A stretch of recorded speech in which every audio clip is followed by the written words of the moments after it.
So many businesses around the world outsource to virtual assistants or virtual support staff. And in today's video, I'm going to show you how to make money and take advantage of this opportunity by creating your very own virtual assistant agency. Now, here's the deal. Companies actually save a lot of money by just outsourcing to overseas staff. So, for example, a business that's located in the United States may want to save money by hiring skilled virtual assistants or outsourcing to other countries where maybe in another country there's more of a skill set for that specific need. Or they may want to hire people who are going to be working from home, right? And so if you have a virtual assistant agency, you can actually provide a service where you're going to find, screen, and manage virtual assistants for these businesses. And these businesses actually pay a lot of money. Your role as a virtual assistant agency owner is to make sure you are finding qualified virtual assistants. You're going to be training them. You're going to be mentoring them. You're managing the whole process. And then you're also going to be selling the services of your virtual assistant agency, where you're going to be matching up different VAs that have the right qualifications, the right experience, the right skill set, and then helping with client onboarding for your client. So for example, you can help therapists find back-end office support so that they can help with calendar management, booking appointments. There's a huge need for this actually. If that's something that you want to specialize in, many therapists, many doctors or behavioral health facilities need back-end support to manage this. And many people who decide to go on their own and start their own practice, they don't have money to hire a full-time administrative assistant or a full-time person to take calls and help to manage their schedule. And if you know anything about mental health or getting therapy, right, there's appointments. They are booking appointments for maybe 45 minutes to an hour.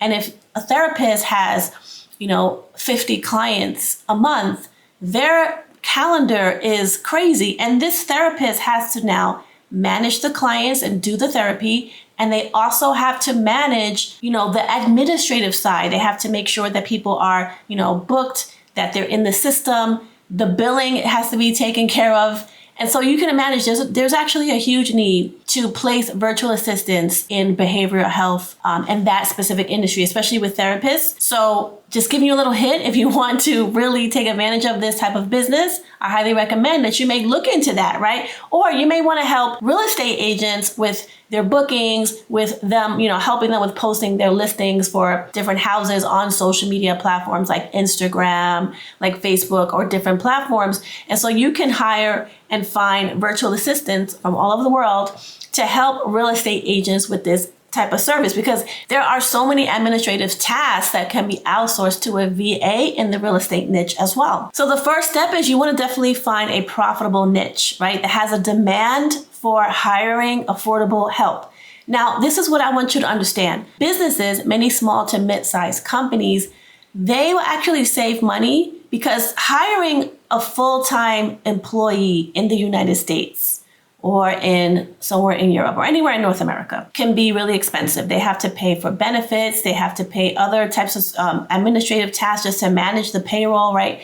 There's a lot that goes into it. So some businesses just cannot afford to have a staff of 20 people, even though they need 20 people maybe to do some of the work, and they just don't have it. So maybe they actually have maybe 3 or 4 full-time employees, but then the rest of their hiring goes towards outsourcing. And typically, many times, they outsource overseas to different countries. One country in specific that is really popular for outsourcing virtual assistants is the Philippines. And myself, I have been outsourcing to different types of VAs all over the world, and specifically in the Philippines, I have a lot of experience with that as I've been growing my agency over the years, because that region just has people who are really qualified, skilled, and they have a culture of outsourcing in the Philippines. So you can also start your business or grow your agency where you mainly focus on hiring talent in the Philippines or maybe other parts of the world, and then you place them with companies that need them in North America, specifically the United States, Canada,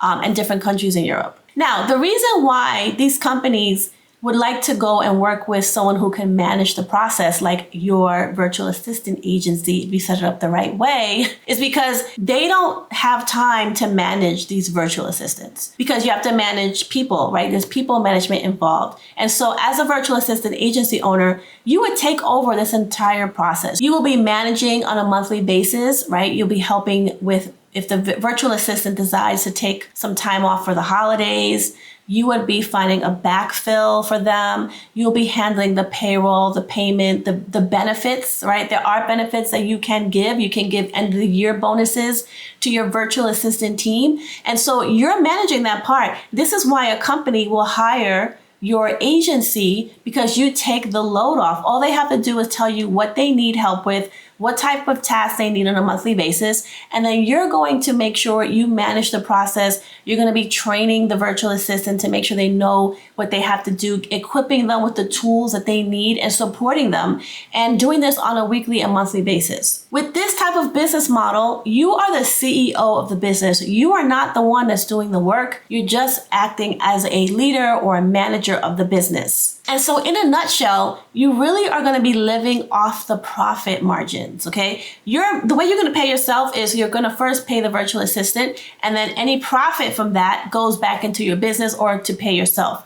And so this type of business model is a great business. I call this like a legacy business because it can last year after year, and it can last beyond you. You can sell it when you want to retire. You can pass it down to your children. It can be a family business. And like, again, you're not in the day-to-day. You're just overseeing it and you're just managing it. You somewhat are an investor in the business because you do have to invest in setting up like the basic infrastructure. But think about this as a long-term investment vehicle, right? You have real estate investment, you have business investments, you have stocks, right? You can invest in the stock market and over time it compounds.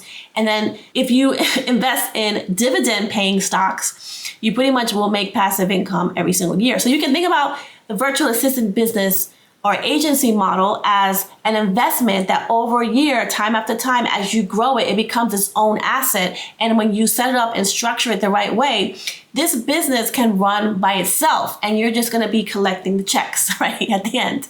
So that's what I wanted to share with you today. So here's the deal. If you want to learn how to grow a virtual assistant agency business, I actually have a free training where I go through the model and I show you what you need to have set up in order for you to really build a profitable long-term VA agency business.